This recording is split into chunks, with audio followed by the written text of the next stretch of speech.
Machine learning is a form of artificial intelligence that enables a system to learn from data. I am Tobias Gehring from the Technical University of Denmark, and I'm going to tell you in this talk how machine learning can improve carrier recovery in continuous variable quantum key distribution. But let's start by reminding you about continuous variable quantum key distribution. Continuous variables are quantum mechanical observables that have a continuous spectrum. So a coherent state is a typical quantum state we use, and its Wigner function is depicted here on the left. It lives in phase space, so here on the x-axis we have the x quadrature, the amplitude quadrature, and here the phase quadrature.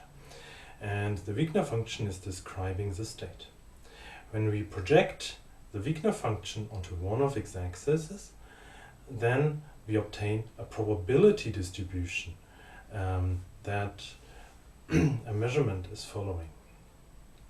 The coherent state is a displaced or excited vacuum state, so it inherits the noise properties. It's a Gaussian distribution with a certain width, that's the width of the vacuum state, and it has a certain excitation here. And when we use it for quantum key distribution, then we choose this excitation here from a certain set of possible values. A coherent state or a continuous variable is measured by homodyne detection. This is depicted here on the right. Homodyne detection works by interfering the signal, so our coherent state, with a strong local oscillator beam, a strong laser beam, on a 50-50 beam splitter, and by detecting the interference that here by pin photodetectors, and the outcome is subtracted. By choosing the phase between the local oscillator and the signal, we can choose to measure between amplitude quadrature or phase quadrature. A coherent state is commonly generated by using a phase modulation or an amplitude modulation. Phase or amplitude modulation always produce two sidebands. So you have the carrier in the middle, that's the frequency of the laser, and then a phase or an amplitude modulation produces an upper sideband and a lower sideband. In our case, we generate our coherent states with a rate of 50 megahertz. So with a rate of 50 megahertz, we choose an excitation value from a Gaussian distribution, and we upconvert our symbols to a frequency of about 60 megahertz, and this is where then our coherent state lives, and we generate it in a single sideband, not in a double sideband. So here you can see in this plot, this is a simulated optical transmitter spectrum disregarding shot noise. Here at zero frequency, this is the frequency of the carrier. I neglected it here. And our quantum signal lives here at about 60 megahertz, and you can see at minus 60 megahertz there's no signal, so it is a single sideband. We furthermore produce a pilot tone here at about 130 megahertz that we will use later for carrier recovery. On the detection side, we do not simply use homodyne detection, but we measure both field quadratures at the same time. So we measure amplitude and phase at the same time. This is possible. It, of course, introduces a penalty due to the Heisenberg uncertainty relation. But already in 2005, this was introduced, and it actually has many advantages for CV QKD, and many of the existing CV QKD systems today actually use heterodyne detection. There are different ways to implement it. One is to use a phase diverse receiver, and the other is to use a radio frequency heterodyne detection. So for the phase diverse receiver, what we would do is we take the coherent state that arrives in our receiver, we split it with a 50-50 beam splitter in 2 parts, and then measure with homodyne detection, as explained before, one part in amplitude quadrature and the other one in phase quadrature. Another way to implement it is to use RF heterodyne detection, and this is a similar setup to the homodyne detector before, as depicted here, but the local oscillator now is frequency shifted with respect to the signal. This is a plot of a typical receiver spectrum that we get. So, to remind you, here on the top right, we have the transmitter spectrum. And in the receiver, our local oscillator is frequency shifted with respect to the laser at the transmitter by about 220 megahertz. So it lives somewhere here, and it beats with the not visible carrier of the transmitter, and they beat.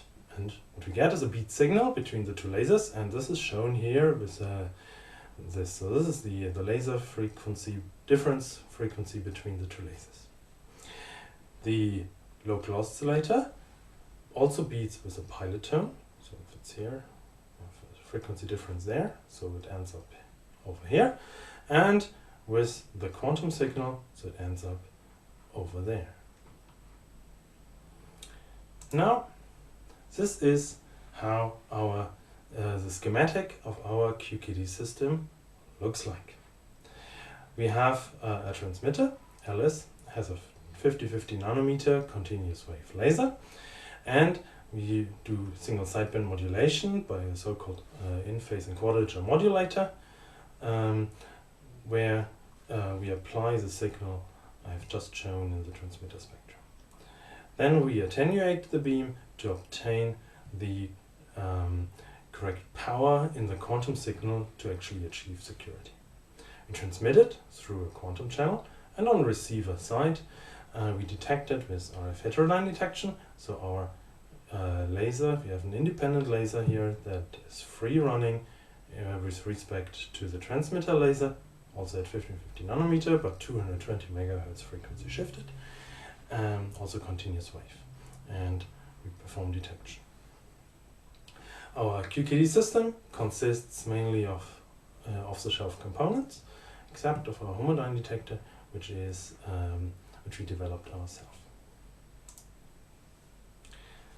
Since our quantum signal here lives now at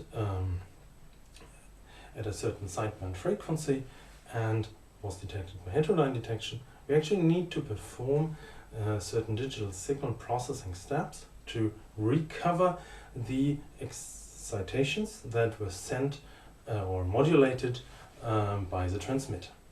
So we need to estimate the frequency offset. It's not a fixed value because the 2 lasers are free running, so they change, and the beat signal here will move a little bit up and right, so will the pilot tone and the quantum signal. Once we estimated it from the pilot tone, we can demodulate the quantum signal by multiplying it with a cosine and a sine and move it to baseband. If we do so, we still have a fluctuating phase between the 2 lasers. So if we do not do any phase compensation, the received symbols will be all over phase space. And this is shown here on the left. So this is a phase-based picture, and we divided it into these 8 pizza slices. And if we had perfect phase compensation, then, for example, the purple symbols here would be much more concentrated into one of those pizza slices. So without phase compensation, we cannot get good correlations between the symbols. So, to do phase compensation, there's maybe several options. So we could look at the quantum signal directly. But the quantum signal has a quite low signal-to-noise ratio. That's actually the purpose of it. If the excitations are too big, we don't get security. And as you use Gaussian modulation, there's also no real pattern in the data that could be used to estimate the phase. But instead we have also this pilot tone, and the pilot tone also contains the phase information, so we can simply measure the phase of the pilot tone and apply it to the quantum signal to compensate for this phase between the local oscillator laser and the transmitter laser. A standard way to do this, and I call that reference method because this is what our method will be benchmarked against, is the following. So we take the pilot here and we downmix it to baseband by multiplying it with cosine and sine.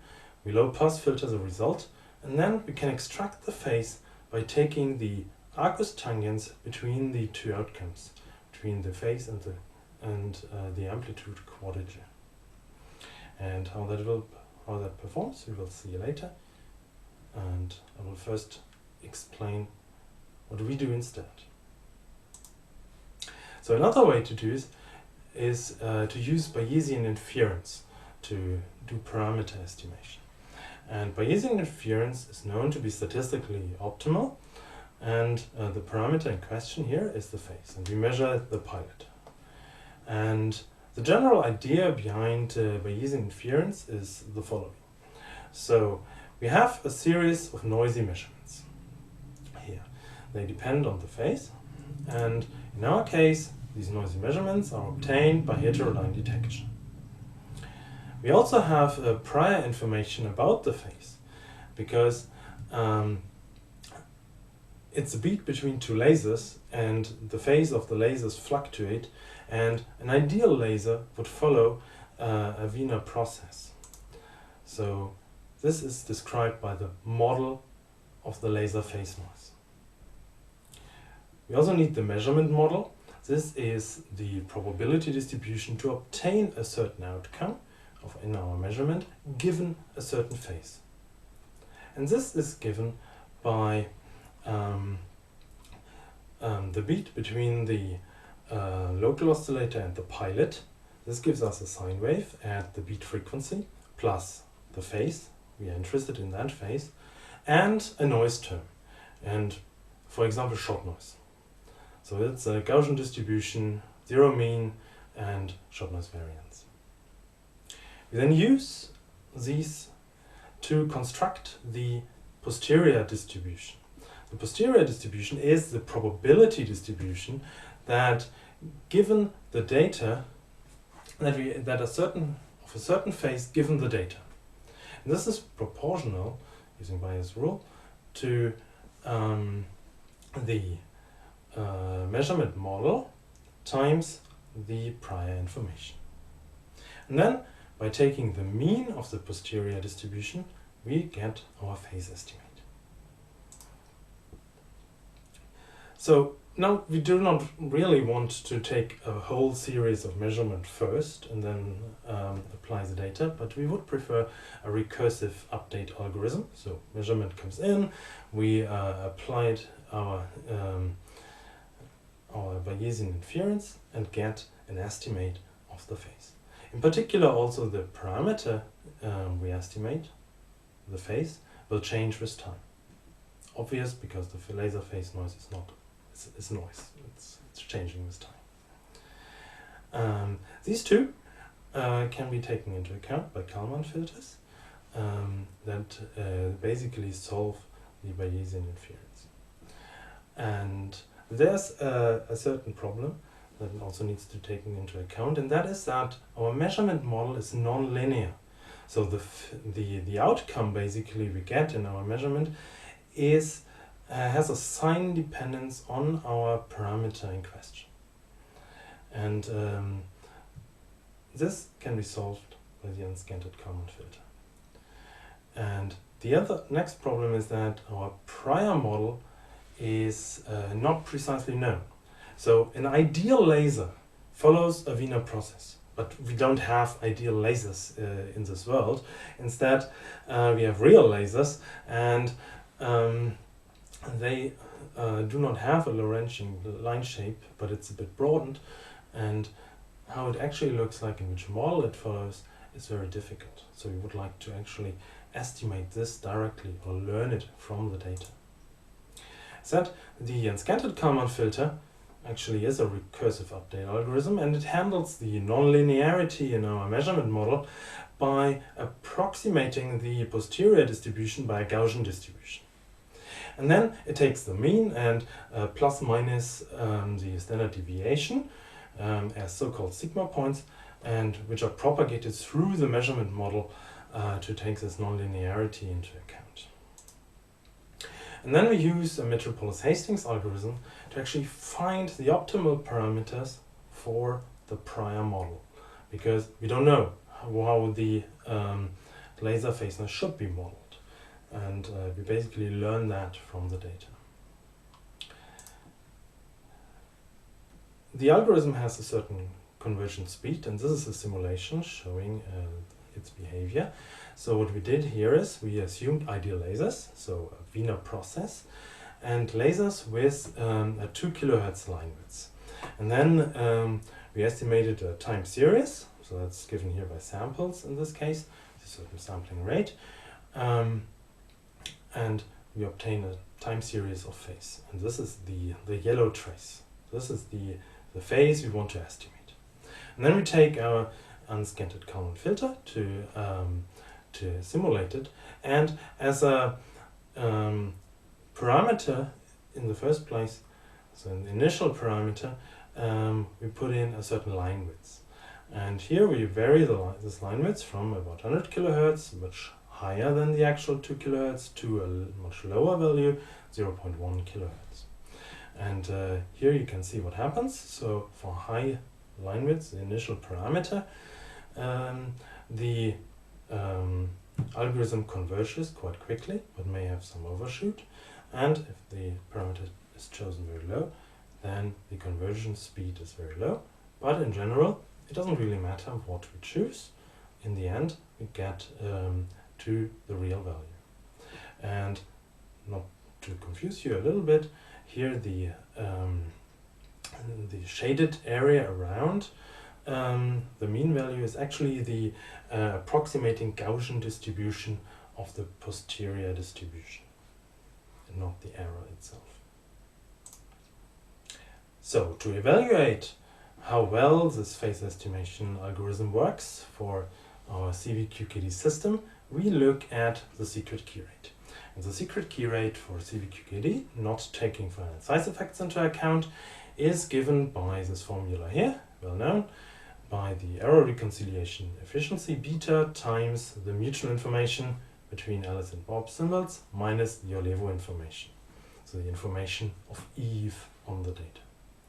To obtain the Olevo information, we use the entangling cloner security model, and it works as follows. So we have the transmitter producing coherent states, the receiver measuring them, and we have a quantum channel. Here is this one here with an efficiency eta. And in the entangling cloner model, the eavesdropper produces an EPR entangled state, two-mode state. She keeps one of the modes, that's this one here, and the other one she injects into the quantum channel. And then let's say the strength of her attack is given by the EPR state, and this is described by the photon number of that state, and this is W. And we can take this as the figure of merit for our system, because the higher this photon number, the lower the key rate, the lower the performance.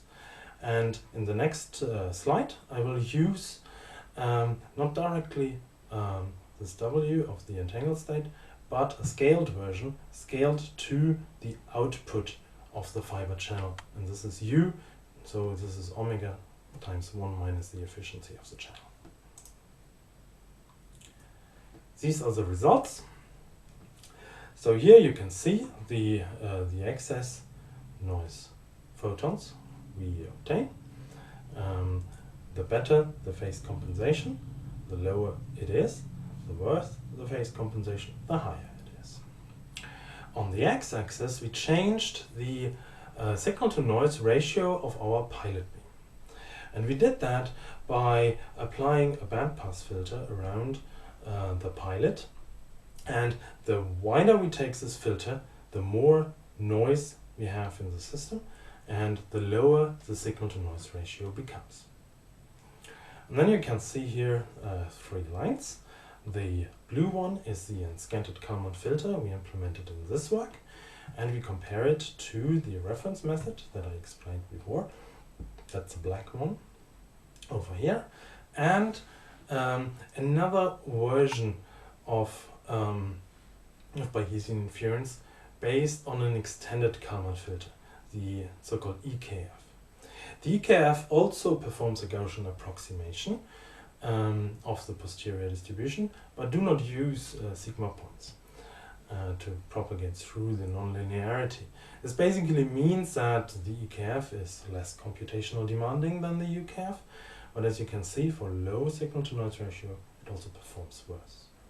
So in general, you can see here that our algorithm actually works well over a large range of signal-to-noise ratios, and in particular at very low signal-to-noise ratios.